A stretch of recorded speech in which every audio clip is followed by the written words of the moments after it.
पूर्ति में कमी अथवा लागत में वृद्धि के कारण। नंबर 1, प्राकृतिक संकट।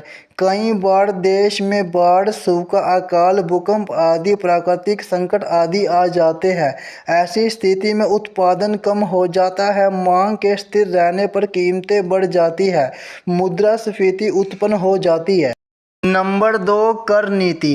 कई बार सरकार उत्पादन कर तथा अन्य करों की मात्रा में वृद्धि कर देती है तो उत्पादन कम होता है, परिणाम स्वरूप कीमतें बढ़ जाती है। नंबर 3, व्यापारिक नीति। कई बार सरकार विदेशी मुद्रा प्राप्त करने के लिए निर्यात अधिक करती है और आयात पर नियंत्रण लगा देती है। इसी कारण देश में वस्तुओं की मात्रा कम हो जाती है, परिणाम स्वरूप मुद्रास्फीति की स्थिति उत्पन्न हो जाती है। नंबर 4, कच्चे माल का अभाव। जब उत्पादन को बढ़ाने के लिए कच्चे माल के भंडार को अधिक ना हो तो उत्पादन करने में कठिनाइयां उत्पन्न होती है, उत्पादन कम होने लगता है, कीमतों में वृद्धि होने लगती है। नंबर 5, पूंजीगत वस्तुओं में वृद्धि। जब उपभोग वस्तुओं का उत्पादन कम हो परंतु पूंजीगत वस्तुओं का उत्पादन अधिक हो तो लोगों की मौद्रिक आय बढ़ जाती है। उपभोग वस्तुएं उपलब्ध न होने के कारण कीमतें बढ़ जाती हैं। नंबर 6, अनुसंधान तथा विकास। अनुसंधान के कारण कई बार तकनीकी परिवर्तन होते हैं। आरंभ में ये परिवर्तन उत्पादन कार्यों में बाधाएं उत्पन्न करते हैं, परिणाम स्वरूप उत्पादन कम होने लगता है परंतु लागतें कम नहीं होती, अतः मुद्रास्फीति की स्थिति उत्पन्न हो जाती है। नंबर 7, व्यापारिक संबंध। आज के युग में कोई भी देश दूसरे देशों के साथ व्यापारिक संबंधों के बिना विकास नहीं कर सकता, इसलिए सभी देश एक दूसरे के साथ अच्छे व्यापारिक संबंध स्थापित करते हैं।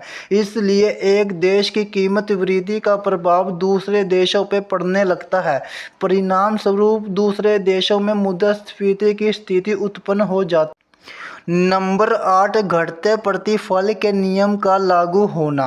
जब देश में उत्पादन पर घटते प्रतिफल का नियम लागू होता है तो लागतें बढ़ जाती है।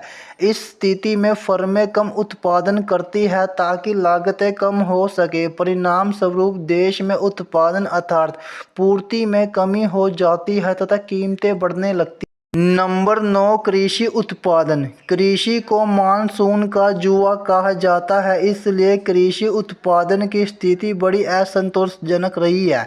खाद्य पदार्थों का आयात इतना नहीं होता कि उससे घरेलू पूर्ति की जा सके, परिणाम स्वरूप कीमतें बढ़ती जा। नंबर 10, औद्योगिक उत्पादन। कई बार औद्योगिक उत्पादन भी अनिश्चित रहता है।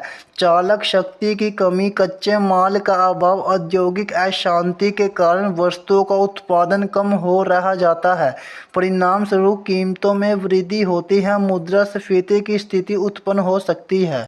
नंबर 11, जमाखोरी। कीमत वृद्धि एक कारण जमाखोरी होती है, इससे वस्तुओं की कृत्रिम कमी उत्पन्न हो जाती है, पूर्ति में कमी के परिणाम स्वरूप कीमतें बढ़ने लगती